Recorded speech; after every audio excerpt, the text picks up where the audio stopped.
Strong people. And as I look out at this crowd, I can see that that's true. We're here today to stand up for our fundamental freedoms as Canadians and to celebrate the enshrinement of those freedoms in our charter. As a lawyer, I was always proud of the concept of due process, resting comfortably in the knowledge that justice is blind and all Canadians are equal and sovereign. So to say that I've been disappointed by the blatant disregard for the rule of law over the past few years would be an understatement indeed. Our fundamental rights have been trampled with a complete disregard for any accountability or justification. Life, liberty, and security of person, the right not to be arbitrarily detained, mobility rights, freedom of peaceful assembly. One by one, we've watched them fall. Like many, I never paid a lot of attention to Canadian politics growing up. I took our freedoms for granted and assumed they would always remain intact. It is exactly because of this kind of complacency that things have deteriorated into the hard times we find ourselves in today. Now is the time to take a stand, to take back our communities and our nation. The good news is that there are so many strong people like us, people who are willing to ask questions in the face of ridicule and shaming, and are willing to show up to celebrate our charter and remember what it means to be Canadian.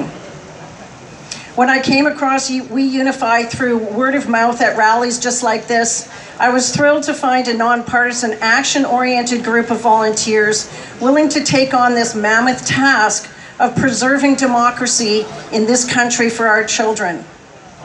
Initially, I joined the legal team, who are doing amazing and important work. But when I saw the elections team begin to form, I knew that's where I belonged.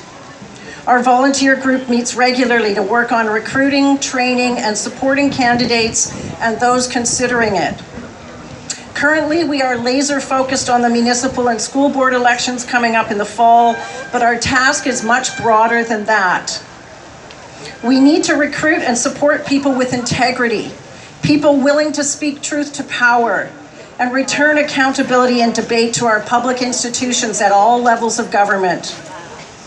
Some of you may be thinking, but what can I do? I'm only one person. Please get involved. If you've never considered running for politics, we are looking for you. We need concerned citizens that are tired of sitting on the sidelines and watching our rights and freedoms be stripped from us. And aside from candidates, we need volunteers to work with our team throughout the campaign period and beyond to do all we can to ensure success of the candidates we put forward. As you listen to these precious children today, perhaps you'll be inspired and motivated to run for a school board position so that you can have meaningful input into the policies that will affect their education and thus their lives. While it is perhaps an overplayed statement, these children really do represent the future of Canada, and they need to know that we will stand with them. We will support them, and we will fight for their rights. We must start the process of returning accountability to our public institutions at the local, grassroots community level and build from there. So if you're passionate about safeguarding our democracy and upholding the rights and freedoms of all Canadians, please stop by our election table on the left-hand side to see how you can help out. If you're able to donate to help us cover direct costs, please go to the coffee and tea table on the right-hand side. It's up to each one of us to step forward now, right now, to put aside our comfortable complacency, roll up our sleeves and do what needs to be done to protect those freedoms so eloquently set out in our charter. The October local elections will be here before we know it, with provincial elections not far behind. So we must act quickly, decisively, and as a unified voice for all Canadians. Please join us.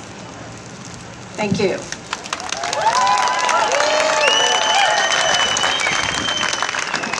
Maureen Sullivan.